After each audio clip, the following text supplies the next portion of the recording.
I think really I felt that sense of privilege as I drove in the morning over the sand dunes on the beach in Morocco for the first day's shoot, or actually the test day. And I got to see the Trojan Horse half buried in the sand, just at the waterline. And that's an image that I'd had in my head for about 20 years.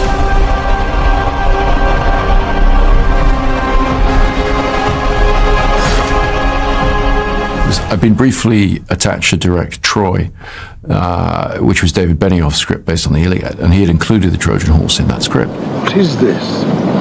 An offering to Poseidon. The Greeks are praying for a safe return home. I hope the sea god spits in their offering. Lets them all drown at the bottom of the sea. So I'd spent time thinking about, how would I do that? What did I want that to be? And I came up with this idea of the horse kind of sinking into the sand, about to be destroyed by the waves. Sort of the last thing you would imagine was intended to be, dragged into the city. So to see it there, sort of fully realized very much the way I'd imagined it all those years ago, and finally get to do that. So great was Chris made me laugh in that moment. Like, he just knew that that's what I needed more than anything, that I was struggling to take a breath, and the best breath that I could take in that moment was to laugh. So even though, the climax of his movie that he's, put his body, his soul on the line for was there, he didn't lose sight of the fact that I was a human being who's having a struggle moment, and got me through it. And he said something so great to me that I'd like to keep between the two of us. But I learned so much from him in that moment, that when somebody's going through it, you don't make it harder on them. You don't add weight to whatever it is that they're carrying. You actually do whatever you can to lighten it. Yeah, he is a phenomenal actor's director, among everything else. In my head, he whispered in your ear, "What's the name of Rick Moranis' character?" So what is the secret of The Odyssey? There's the source material of Homer's epic poem with its iconic characters and set pieces. There's its kind, charismatic, and dare we say humble lead, Matt Damon. It's bullshit. I've been stung twice already. And we're like, don't say anything, or people are going to stop going in and out. You know the phrase I don't like? Curtain of bees. Curtain of bees is the only way to describe them. They were really, you really had to push through them. That's not for me. To pick one day out at random, and there's the whole Cersei sequence where a lot of us were left with a lot of runny food in our beards. And it was just absurd what we were doing. But we were all absolutely loving it, not least because we were spending the day with Samantha Morton, but also just, it was just like, this is hilarious. And then the way it translates to the screen is, I mean, it's haunting me still from when I saw it. And there is no CGI in that entire sequence, which no one's got. Yeah, exactly. The way you're looking at me now. It's unbelievable. When he says that, I don't believe him either. There was no CGI in that entire sequence. 3, 2, 1, action. Do you guys have memorable director's notes from Christopher, like a sort of, maybe a subtle one, not just, faster, better, quicker, whatever? When I had to do the sirens, where I'm lashed to the mast and going past the sirens, obviously it's in the script. I know what I'm going to have to do. But when you have a scene like that, it's on your mind. And, you're thinking, okay, well, when is this going to happen during the day? You don't want to be taken by surprise. And I showed up on the dock that morning, and Chris was still there with Hoyta. And normally they went ahead on the camera boat so they could be ready when we got there. But he was waiting. Yeah, it was a special moment. Tell me what you remember. A wife?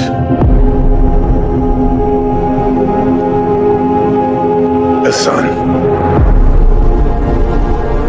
Matt, though, I've got to put you on the spot because, and I think you'll see where I'm going with this, but you remember the Game 6 No Regrets scene from Good Will Hunting? Yeah. And I imagine you do. You missed Pudge Fist's home run? Oh, yeah. To have a fucking drink with some lady you never met? But the line, "You should have seen her, she was a stunner."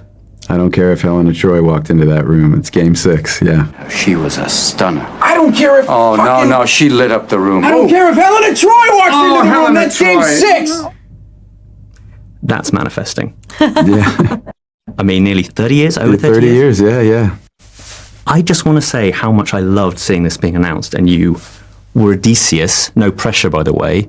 How did it feel to finally be told you're the lead of a Nolan movie, and not only that, it's The Odyssey? Yeah, Chris told me he wanted to give me the lead in a film, and I immediately just blurted out, yes. And then he said, don't you want to hear what it is? And I said, sure. And he said, it's a 2-word pitch. And I said, okay. And he said, The Odyssey. And yeah, and my heart did skip a beat. Like, that is a lot. She was a stunner. I don't care if Helen of Troy walked into that room. It's game 6, yeah. She was a stunner. I don't care if. Oh, no, she lit up the room. I don't care if Helen of Troy walks into the room. That's game 6. That's manifesting. Yeah. I mean, nearly 30 years, over 30 years, yeah. I just want to say how much I loved seeing this being announced, and you were Odysseus, no pressure, by the way. How did it feel to finally be told you're the lead of a Nolan movie, and not only that, it's The Odyssey? Yeah, Chris told me he wanted to give me the lead in a film, and I immediately just blurted out, yes. And then he said, don't you want to hear what it is? And I said, sure. And he said, it's a 2-word pitch. And I said, okay. And he said, The Odyssey. And yeah, and my heart did skip a beat. Like, that is a lot. I don't have the perspective on it yet to make the full sort of connections with previous films, because I try not to be self-conscious about that process. But I do find that I come out of each of the films I come out with interests, questions, things that I want to keep drilling down on. And, at the risk of, I don't want to get into spoilers and things. If people haven't seen The Odyssey, I don't want to define that experience for them. I want them to just enjoy it as a piece of entertainment and have that experience. But I certainly found myself finishing the film, looking at it and going, oh, okay, I see how that connects with Oppenheimer, for example. Your invention let us bring our boys home. Well, it was hardly my invention. It was. You are the cover of Time. I see the themes that are connecting it, and the interests, and the questions that I'm continuing to sort of scratch away at. That doesn't mean you will come back. What if I can't? Chris has kind of become this mythic figure, and I see it. I even see it on the press tour. People come in, they want to wear a nice outfit, they want to, they